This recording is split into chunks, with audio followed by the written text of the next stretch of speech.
Now, for decades, the leadership of the ADF had been struggling with issues of bad behaviour. But we, in my view, had made a mistake. We had appealed to altruism and to human nature. We had placed our campaigns on the idea of a fair go. Now, there is nothing wrong with that. We should be giving everyone a fair go in our workplaces and in our communities and our societies. But if people don't listen to you unless if you're talking that way, then you have to find a different language. And I struggled with it until towards the end of 2012, just after the then Labor government had opened up all areas of our workforce, the military workforce, to women. I went on one of my periodic visits to Afghanistan, and I was flown to a forward operating base up at the top end of the Chora Valley, where I met on a really hot Afghan afternoon about 40 infantrymen.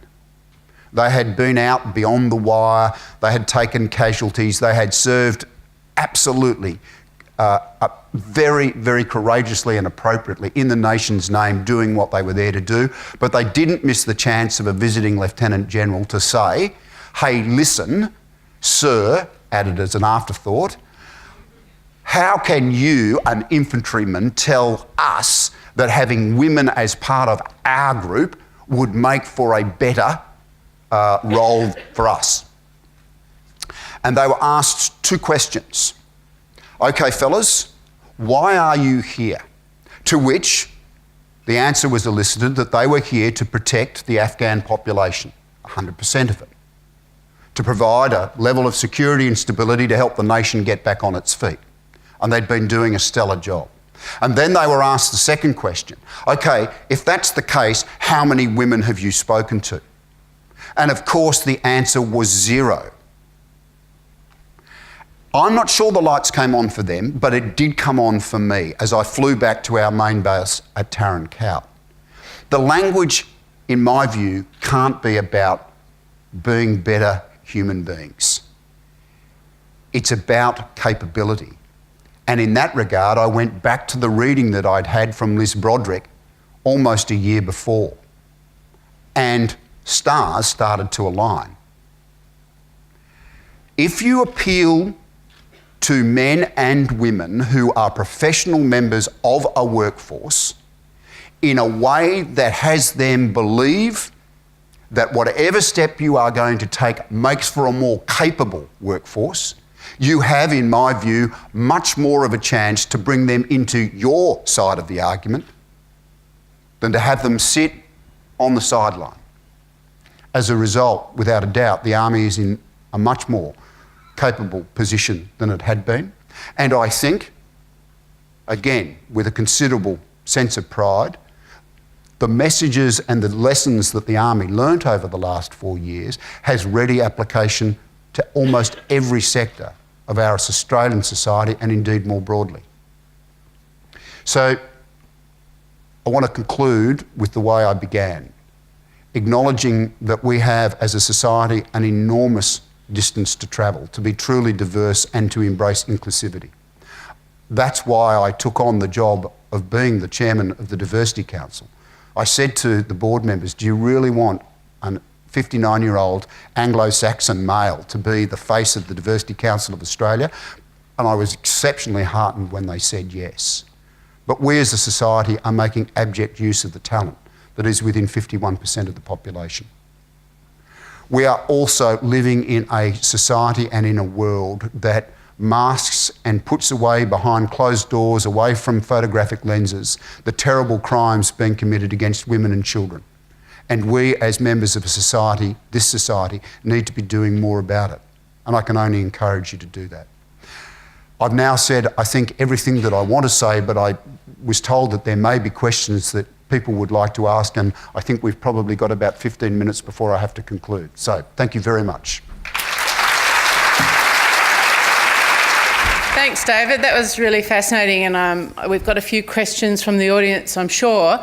I'm going to start with a question, though. In mining, when a brand new starter starts at a mine site, they have an induction, and usually what will happen is they'll go into the training room, and the general manager of that mine, he or she, will come in and give them a brief talk about, you know, what is going on in that mine and that culture and so on and so forth. So I'm interested in hearing what you've got to say for the students and the young people and the older people here about what you would say to that group, that what should they do in their job, they might be brand new at that job, to be their own mini version of a champion for change. Okay.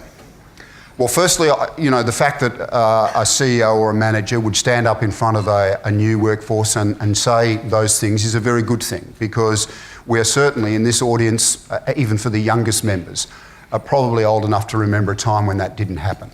It does concern me that there is a certain box ticking that goes on, though, in some areas of our society when that occurs. And it was happening in the Defence Force. We would have the annual induction day where you would be told that you weren't to drink too much, you would behave appropriately to other people within your workforce, you weren't to take drugs, you were to look after operational health and safety, you were to look after security, you were to check your phone, you were to do this, you were to do that, and by the end of the day, everyone's ears were overflowing and they'd forgotten pretty much what had been said to them at the start of the day. I think the really important thing here is twofold. Firstly, managers and CEOs have to actually live what they're saying, and they have to hold people to account. I don't say this with any sense of pride, because it was life-ruining for the people that it happened to, but we discharged over 300 people involuntarily in the Army in the last 3 years of my time as Chief. This was serious stuff. And when I spoke to my workforce in the wake of a particular incident that occurred in 2013, I made it very clear that I would be ruthless in holding people to account. And then people were surprised and disappointed that I was ruthless in holding them to account, and I didn't care. And I do think that we need to be very strong in our language, but we need to be resolute in our actions in that regard.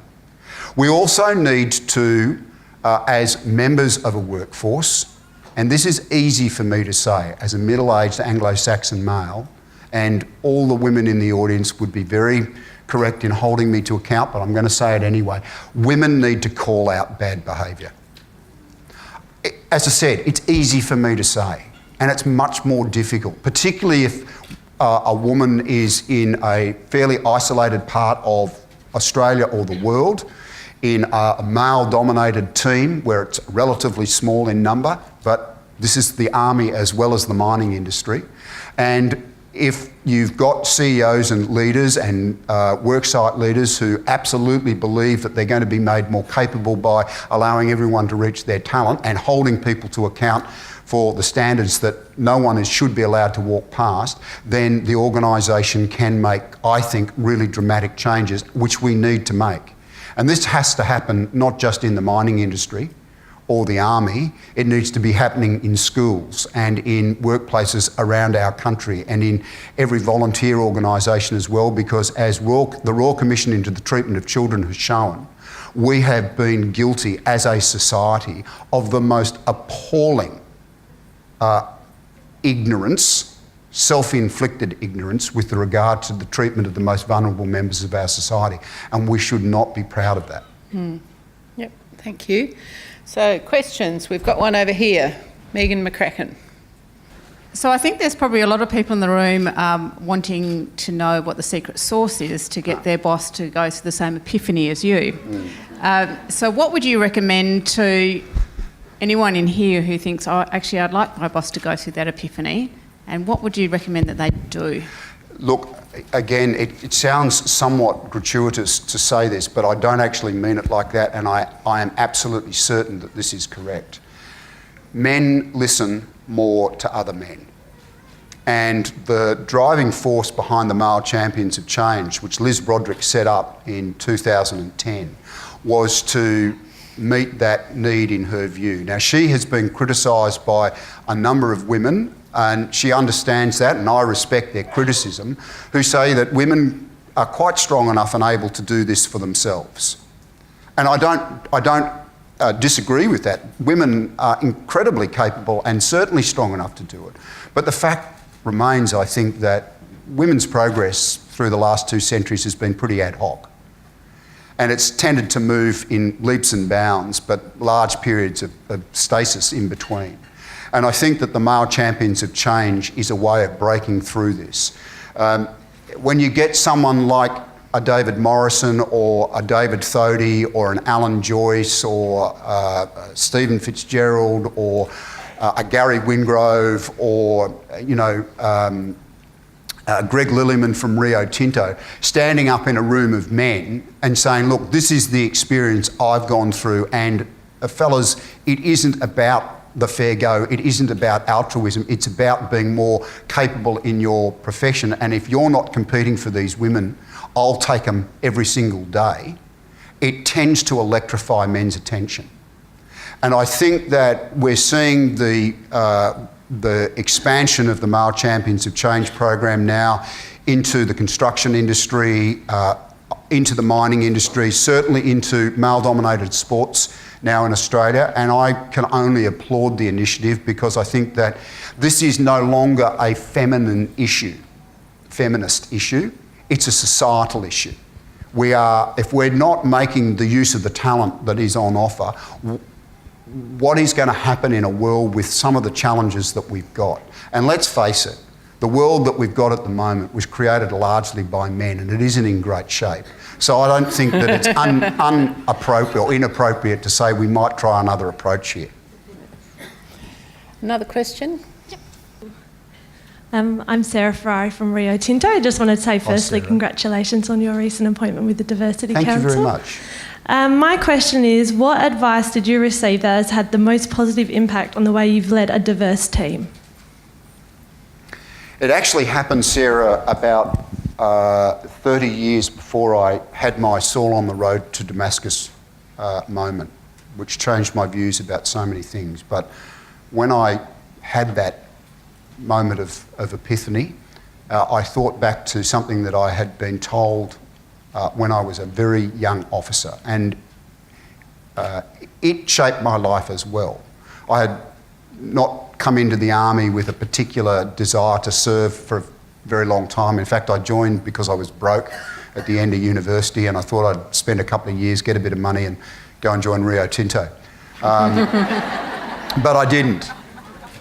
And I was a bit indifferent as a young officer, and I got something wrong at one stage in my career, and the sergeant who worked for me, junior in rank but senior to me in experience, got me into the office that we both worked in, closed the door, and basically said, hey, listen, you are viewing this all wrong. He didn't add sir as either, or not even as an afterthought. You are the legacy of everyone who has gone before you. Your parents, your teachers, those that have served in the army for the last, well, it was been 75 years at that stage. What's the legacy you're going to leave? Now that was a cattle prod moment. And I think that when I started, and it helped shape me, it made me a much better officer, a better person too, I think. But when I started to see these issues in the way that I see them now, there weren't enough days in the year for me to get everything done. And we still have only just now probably inched, this great but traditional organisation forward far enough for people to at least give credit to the fact that we moved in the right direction. There is so much more that needs to be done in the army, but now, of course, I see it, there's so much more needs to be done everywhere to give, talented women such as yourself exactly the same opportunities that were there for David Morrison in 1979, but as a birthright of his sex. And so we can do this. There's nothing that's requiring society to be ruled largely by the male-dominated structures that we've put in place. We could change that if we wanted to pretty quickly. But it's cultural change, and it's the hardest thing that anyone can, I think, undertake in their career. And I kept harking back to Machiavelli all the way through my tenure and nodding my head at his wisdom.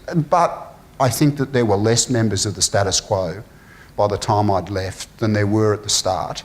And I think that the contributions made by, extraordinary women, particularly, who served as wonderful role models for people like me, helped celebrate the victories that every organisation that wants to make cultural change needs to see and celebrate.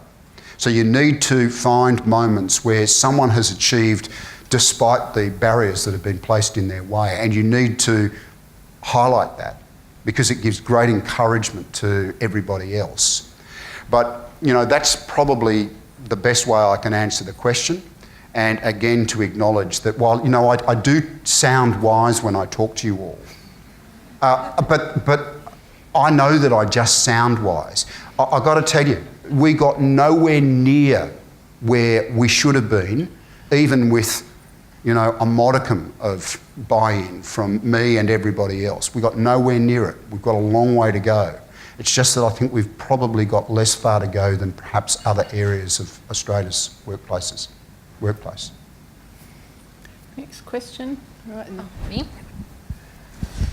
Hi, you seem like the right person to ask this question. So I'm finishing my university degree. Join the army.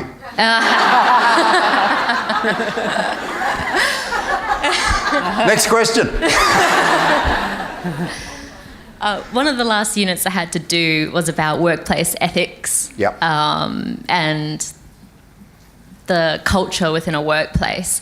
And I remember in one lecture, our professor stood up in front of the entire lecture theatre of about 60 engineering students and basically told us, if you see something wrong within a company, whether it's the whole company doing the wrong thing or an individual, and if you have the choice to whistleblow or not to be a whistleblower, either way, you're going to do the wrong thing. So if you whistleblow, there's going to be a backlash on you. But if you don't whistleblow and leave the company, then you're doing the wrong thing morally. And I was just wondering what your advice would be if you see something like that in terms of whistleblowing. Look, it's easy again for me to say, no, you've always got to, live to the ethics are the foundation of everybody's lives. But I do mean it. We've all got to stand up and do these things. We've all got to be talking about, I think we've all got to be talking about climate change in a different way. I really do. Now, I'm not disputing, I don't want to get into a debate about what's causing it, but it's happening. And yet there is a complete paucity of leadership at an international level at the moment for what I think is one of the seminal events in the planet's history.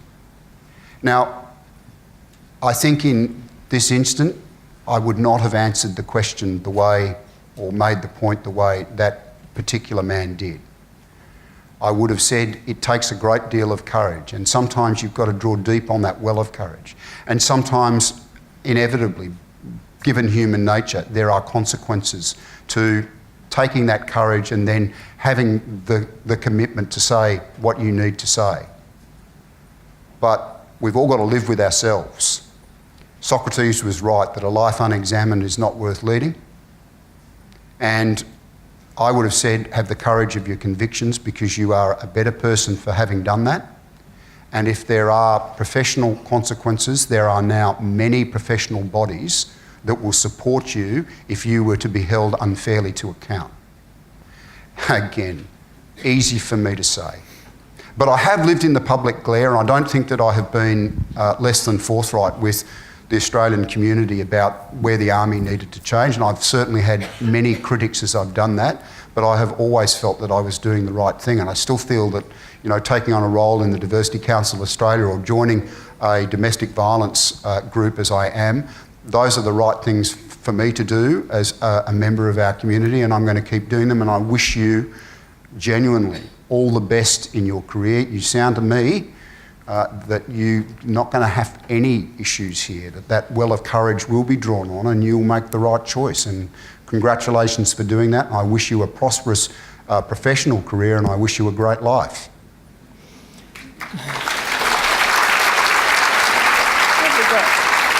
We've got one up the back there, I think. Yep. Oh, sorry, one to Cassandra first. Okay, hi David. Hi. Firstly, thank you very much for acknowledging Indigenous Australians in your introduction and acknowledging our diggers for the work that they have done, because often it has gone unnoticed. My name's Christine Ross, and I've really enjoyed today, loved your speech. And I guess what we haven't acknowledged today is all of us that were made redundant in our beloved industry. So I was one of them this year, and like many, we've set up our own consultancy. So I also convener of the Indigenous Australians in the resource sector, which is a very important group again.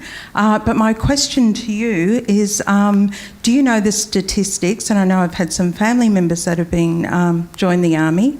What your stats are of Indigenous people in the Army, and also who have you got Indigenous Australians on the Diversity Council with yourself? Okay, I can answer both questions completely unambiguously. We were, when I left on the 15th of May, at 1.9% of our workforce with Indigenous members, which was below the government requirement of 2.4% for all industry groups. That 1.9% was certainly not enough, but it was trending up. And there were people saying to me during the time that I was working on the gender issues to say, look, we need to spend more time here too dealing with, Indigenous participation. And my view, and you would be quite right to be critical of this, Christine, my view was that we needed to tackle one issue not at a time, but I needed to give the primary emphasis to all women, irrespective, of course, of their heritage. And my feeling too was that good policy for women was good policy, and it would apply, as it does, to men and women of different heritage or different religious beliefs or different sexual orientation. So the number is increasing, and of course it's added to significantly by the participation of Aboriginal and Torres Strait Islander men and women with two particular Regional Force Surveillance Unit, Norforce in the Northern Territory largely, and 51 Far North Queensland Battalion in Cape York. But there is a Pilbara Regiment in Western Australia too that has a less than ideal number of Aboriginal men and women a part of it, but they're working hard to open that up. I have only sat as a member of the Diversity Council as an observer on one board. There was no Aboriginal representation. I believe it was a matter that was discussed after I left the board, and then I subsequently received confirmation of the formal invitation to be the chairman. I can give you this guarantee: that very issue will be attended to.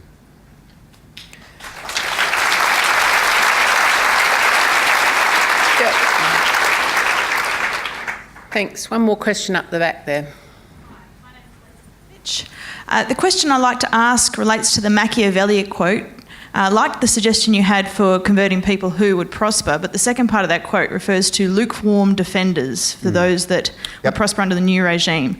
And as a young female, feminism gets a bit of a bad bashing sometimes. Jane talked about the language around that being important for communication. What would you say to the lukewarm defenders, and there might be some in this room, to turn them into a burning passion about this? Yeah, I know exactly the matter that you're talking to.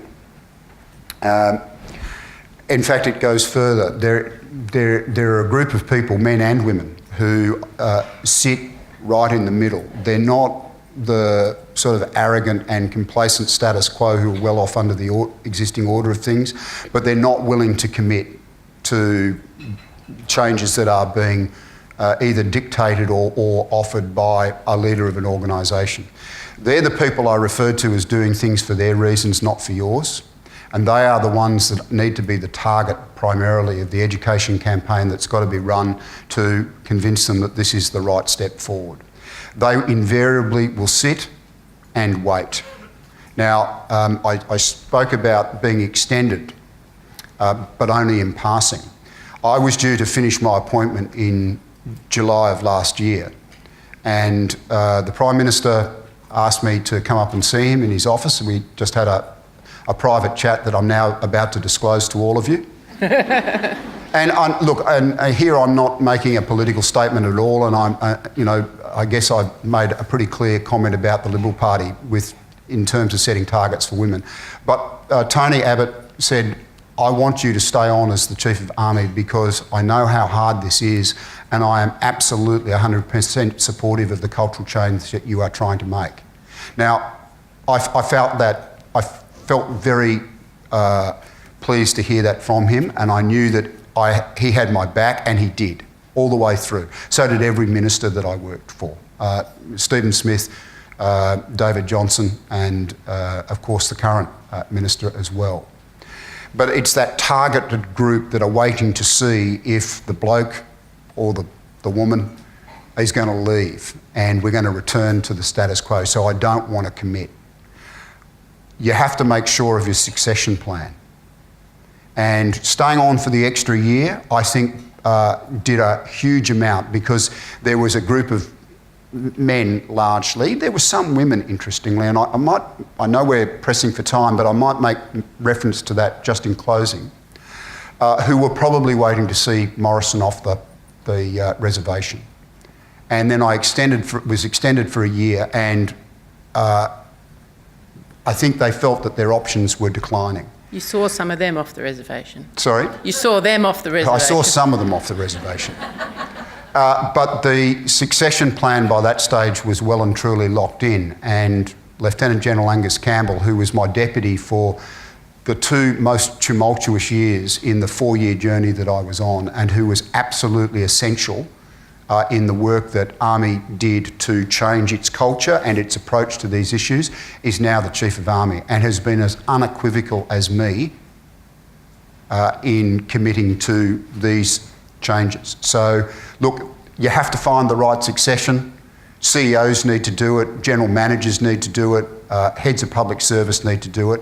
We need to have, I think, a long line of men at the moment who are committed to this before those men start to be replaced by women who head up organisations like the Army. And we will certainly have a female Chief of Army, I think, within the next decade. Could I just make the point about women, though, because I don't want women to feel that I am, a rose-coloured champion of the sisterhood. When I had my moment of epiphany, I thought that I would receive universal acclamation by the women of the organisation. And I didn't get it. And I wondered about that. So, I got the senior women of the Army into my office, and we'd all known each other for a long time, and we were able to have a really frank conversation. And they didn't say it in these words, but this is the meaning that I took out of it. They were concerned that in lowering the hurdles that women were now being required to jump, it would demean their achievements that they had achieved over the course of a long career in such a covertly hostile environment. Now, I absolutely understand that. But it goes to the point that I made earlier. This is not a feminist issue. It's a societal issue. And men and women need to be buying in on it. Do we have one more question? Yep. Ivy Chen. Yes, sorry, I've got instructions to be very brief. And now I've got the instruction as well. Just subtly conveying it. In reference to the 40 blokes on the border in Afghanistan, which are quite analogous to our typical mining workforce that we all work with, do you anticipate the strategy that works well with the male champions of change up at the heads and captains of industry would apply to those 40 blokes? Yep. Or do you need a radically different strategy? Yep, absolutely. So, I can stand here and, appear wise and courageous and, some would say that I was on my own particular bandwagon, and I'm not. I wasn't. I absolutely believe this to my very core, and I do appreciate the courage that is being shown by men and women who are making the essential changes here. The great thing about the Army, and the reason why we moved as quickly as we did, was because the command chain from Lieutenant General to Lance Corporal, largely men of course, but not exclusively, bought in. We increased the number of women in all rank levels very significantly. So there are 7 times the brigadiers in the Australian Army than there is in the British Army. And the British Army is almost twice the size of ours. And those women were promoted because they were the best people, and we celebrated their promotions and made it very obvious. But we had young men and women who don't see the issues the same as a 59-year-old Anglo-Saxon male anyway, who aren't all that fussed about it, provided the individual, male or female, can perform strongly as the leader at a lance corporal or a lieutenant or whatever level. And the buy-in was so significant that we got change on the, if you like, the workshop floor at the same time as it was happening in the CEO's office. And you absolutely need that, because otherwise it's just the CEO and his or her very small leadership team who are having, wonderfully ethical meetings in air-conditioned offices while everything else goes to hell in a handbasket. Thank you.